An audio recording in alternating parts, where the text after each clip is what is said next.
you live where it's warm and you want a nice green in the summer, this stuff can tolerate like up to 95 degrees, and then you're gonna wanna give it a little shade cloth.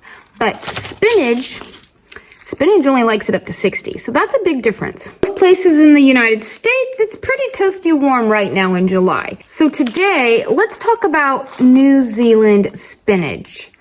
I'm growing a different variety of edible seed every day for 100 days. Today's day 55, and this is what I'm planting. Don't let the name confuse you. It is not really spinach. This tastes very similar to spinach. The texture is quite different. They're kind of thick and almost furry. I don't know if that's how to explain it. I haven't eaten it for a couple years, but a spinach leaf is nice and thin and smooth. The New Zealand spinach is not like that. They're more succulent. I love these seeds.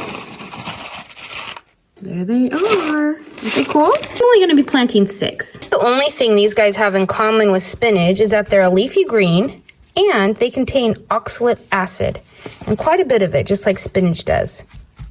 So if you have an issue with kidney stones, you want to be careful on how much of this stuff you eat, because oxalic acid binds with calcium and forms stones. So my son, who gets kidney stones, this stuff's really good for you, but I'm going to limit how much I feed him, because kidney stones are no joke. Huge benefit of this green is that it has very few, if any, pests. I have never had an issue with pests at all with this.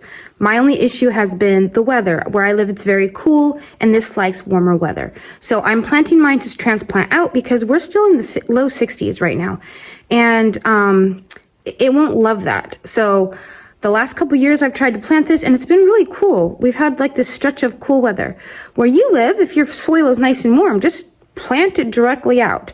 But we have our best weather in August and September, so I am positive this is going to grow well once I can get it up and going a little bit. Of you, this might be a perennial. If you live in a frost-free area, this should keep going. In fact, might become invasive. You might want to plant it in a planter. Unlike spinach that kind of grows in a group, this sprawls out more like a vine. I don't think it's officially a vine. I'm not really sure. It doesn't have like the little things like peas and things, but it does sprawl out and lay all over the place. So it's more like a vining plant than like an upright bush like spinach. I have this sitting in a tray of water because this soil was really dry. So by morning, this will have soaked it up. It'll be nice and wet, and then I'll go put it in the grow tent where it's toasty warm. Guess what I might be planting tomorrow? Go ahead and leave it in the comment section below, and we'll see if you're right.